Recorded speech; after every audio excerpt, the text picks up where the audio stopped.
Dear Patriots, before the news starts, please subscribe to our patriotic channel by clicking the subscribe button. Give us a thumbs up to this video. Don't forget to leave your opinion below in the comments section. Share the news on Facebook and Twitter so you friends see it. Thank you. Breaking, Sheriff David Clarke resigns from his post, see why he did it. Sheriff David Clarke has just now resigned, says the Chicago Tribune. Milwaukee County Clerk George Christenson said on Thursday that he got a resignation letter from Sheriff David Clarke. Here is what Sheriff David Clarke about Charlottesville. He supported his response and was one of the very few people to do it. There is no explicitly named reason for David Clarke's resignation. His spokeswoman has not immediately responded to telephone messages and emails. Clarke rose to national prominence in May after announcing that he'd taken a job at Homeland Security. It was never confirmed. He withdrew his name later. Share this if you hope that Sheriff Clarke got a job at the Trump administration. He would do a wonderful job helping to bring law and order to this country. What do you think, y'all?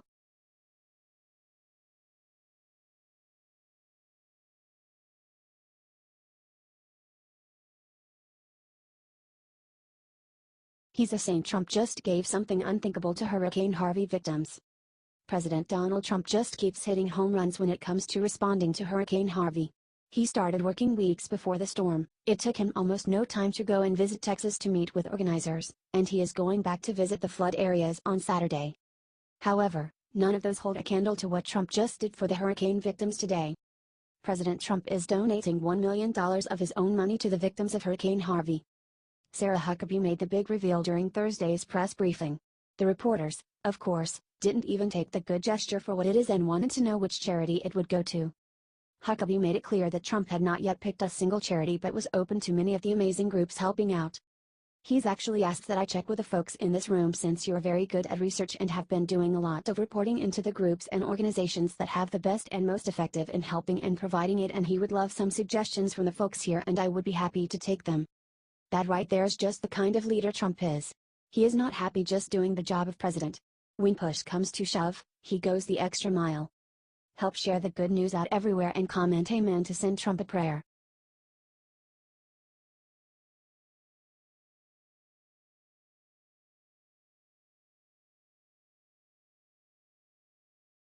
Terminator Trumpet Vladimir Putin seconds ago in surprise move no one saw coming. The Trump administration just retaliated against Russia and forced the closure of U.S. diplomatic locations and required Russia to close several posts in American cities. The State Department warned of a downward spiral in relations and announced today that Russia would need to close down its consulate general in San Francisco and its chancery annex in Washington, D.C., and the consular annex in New York City, according to Fox News. These closures will need to be accomplished by September 2, said State Department spokeswoman Heather Nauert. This decision was implemented after Russian President Vladimir Putin kicked out 700 U.S. diplomats, after Trump signed Russian sanctions into law. The Russian order was called unwarranted and in the spirit of parity invoked by the Russians. With this action both countries will remain with 3 consulates each. While there will continue to be a disparity in the number of diplomatic and consular annexes, we have chosen to allow the Russian government to maintain some of its annexes in an effort to arrest the downward spiral in our relationship. Nauert said that she hopes we can avoid further retaliatory actions by both sides and move forward to achieve the stated goal of both of our presidents, improved relations between our two countries and increased cooperation on areas of mutual concern. Do you think we should have done this to Russia? Are we going down a pathway to war? Share this if you are mad that the media has forced Russia and the US on a path to war. Screw the media. They are the enemy of the American people.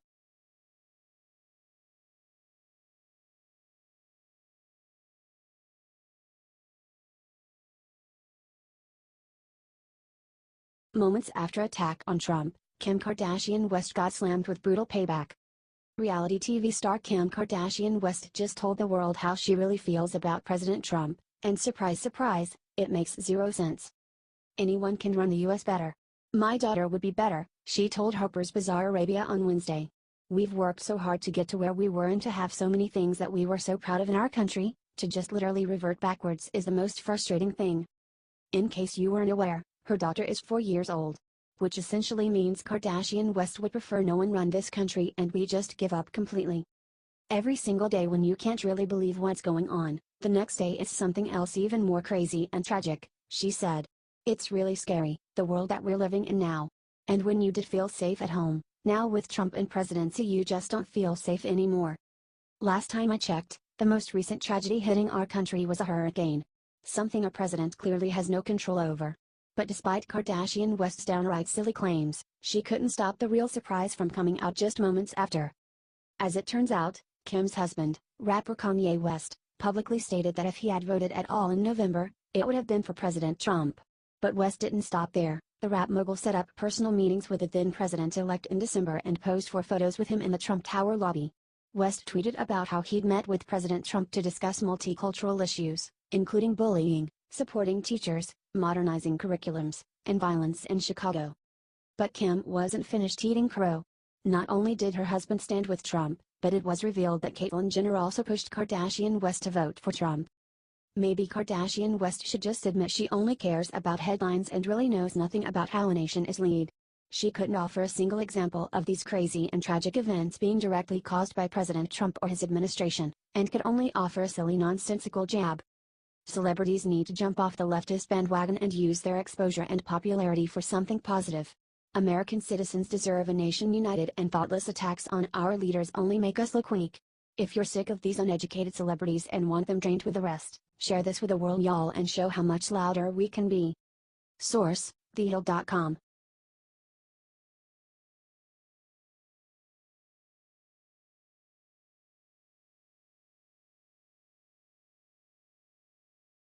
Mike Pence was just caught doing something unthinkable in Texas today. Mike Pence is not just a vice president or simply a running mate for Trump. Pence is a good man with a good heart who loves America more than he could ever express with words. That's why he decided instead he would fly to Rockport, Texas today, a town destroyed by Hurricane Harvey, put some gloves on, and clean it up himself. See? Now that right there is what I am talking about. Pence doesn't just go the extra mile for people, he goes the full 5 miles with a smile. However, his mission in Rockport was not only to help clean up dead trees. He also brought a very special message from President Trump for all the people of Texas to hear. I called the president on Air Force 2 this morning. I asked him what he wanted me to tell you. And he just said, tell him we love Texas. That's right. The Trump administration loves the great state of Texas, and they are not alone. All of America is send our thoughts, prayers, money, food, clothes, and everything else we can to help the people of a great American state who is suffering greatly right now. Help show Texas that our whole country, from sea to shining sea, has their back, and we will get them out of this terrible situation.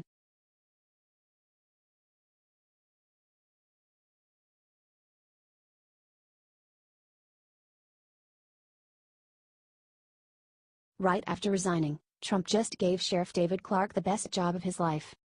Just hours ago it was announced that Sheriff David Clarke was resigning from his job in Milwaukee County, but nobody knew why. Well, now we do. Thanks to 2 anonymous sources talking to Politico, the new rumor is that President Trump is expected to name Sheriff Clarke to a major position in the White House. Wow. That would be a huge job. Even if he is not the new Secretary of Homeland Security, there are plenty of major jobs for a tough cop like Sheriff David Clarke.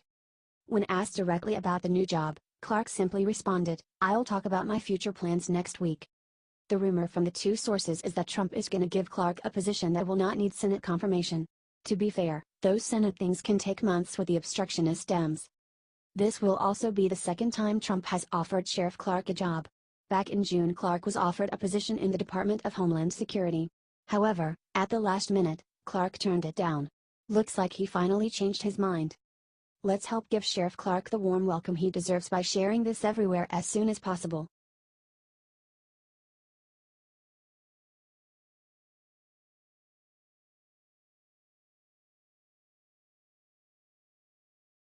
Right before leaving White House, Sean Spicer gave Trump a gift he will love forever.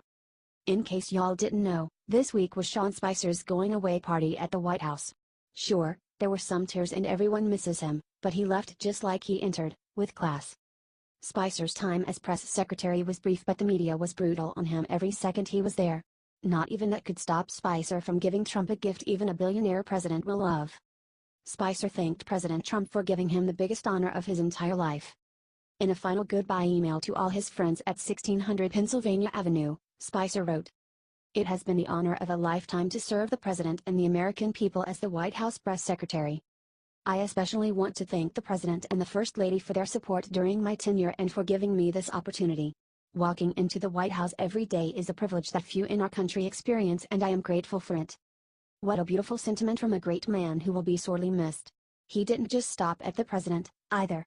Spicer took the time to thank all the people out there important to him and even sign off with elegant words.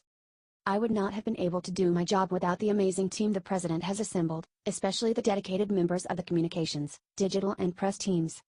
I also am eternally grateful to the countless additional staffers who support the White House daily, including the service members of White House Military Office, the Secret Service, the residence staff, and so many other talented individuals. As I sign off this email address for a final time, I want to say thanks. I am proud to have worked with each and every one of you. Amen, Mr. Spicer. America appreciates your years of service and wish you the best to come. Help spread the well wishes to all by sharing this with all your friends and fam.